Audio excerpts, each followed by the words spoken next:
The natural beauty of Oregon's Pacific Coast Highway draws tourists to its scenic wonder in every season. Sheer sea cliffs, rugged rock stacks, and beautiful vistas offer views of natural wonder along Highway 101's 400 miles. Along the southwestern portion from Newport to Coos Bay, travelers are treated to the sight of bridges that appear as beautiful and timeless as the coastline they connect.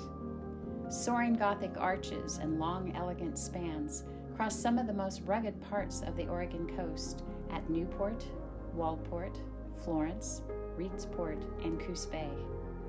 These bridges are also remarkable for having been built during one of the most challenging periods of American history, the Great Depression. As early as the 19-teens, Oregon's highway builders saw as their mission and motto to lift Oregon out of the mud. On the coast, as often as not, early motorists relied on the beaches to serve as their highway.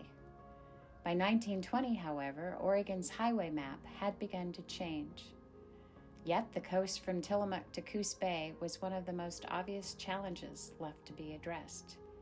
Newspapers regularly reported the long travel time along the coast, time spent on ferry travel as well as on slogging through mud up and down steep hillsides. Despite the public's concern that progress wasn't swift enough, change came in the 1920s. Roadway and bridge construction began to fill in the coastal highway map. By 1932, however, the state's budget had been spent. When construction money dried up, 5 wide bays and estuaries still needed bridges. State-operated ferries continued to be the only means of crossing these watery gaps in Highway 101. The most difficult environmental challenges, and therefore the 5 most expensive bridge projects, still remained 3 years into the Great Depression. Franklin Delano Roosevelt's New Deal in 1933 offered a program to address such projects. The Public Works Administration, or the PWA, was the infrastructure bill of its time, as the new administration strove to put the unemployed to work. With PWA support in the form of a 30% direct federal grant and a 70% long-term loan, the 5 bridges were funded.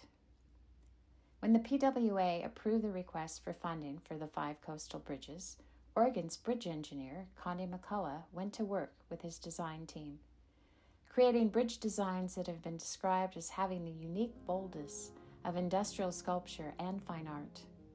McCullough's engineering team developed bridge designs to resolve the particular environmental challenges of each of the 5 sites as well.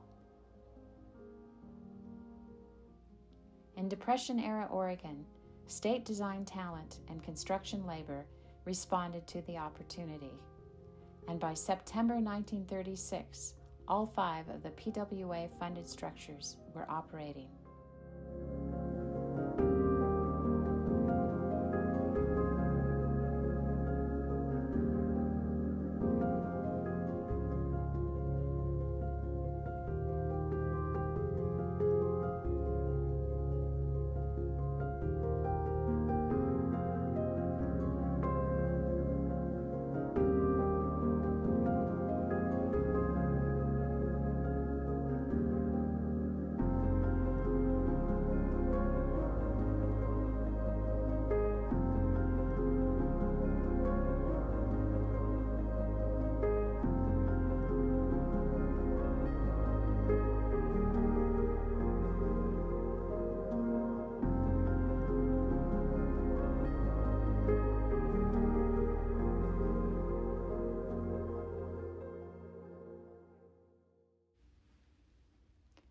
In the late 1980s, with much regret, the public learned that the PWA-funded Alsea Bridge needed to be replaced.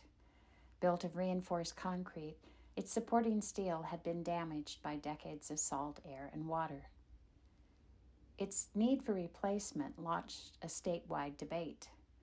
Locally, residents praised the old Alsea Bridge and asked that the new bridge not look like a freeway structure.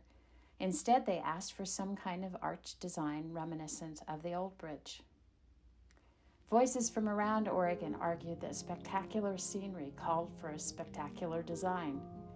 To design in harmony had become an Oregon tradition, as evidenced in Connie McCullough's 1930 bridge work.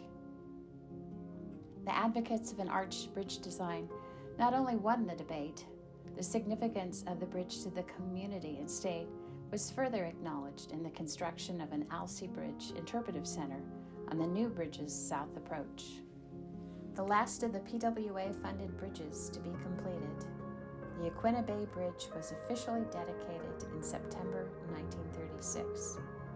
The local newspaper reported that in a day, more cars flew over the bridge under its Gothic arches than had been carried by the state-operated Yaquina Bay Ferry in a month. The Oregon Highway Commission anticipated an increase in tourism on the southwest coast, saying the sound of tires across the new bridges would resemble the noise of the ocean surf. Oregonians have come to expect that the bridges providing access to the coast be built in harmony with that dramatic landscape. During the Depression, the New Deal's PWA bridges introduced a new era of accessibility along the coast, with beauty as well as efficiency.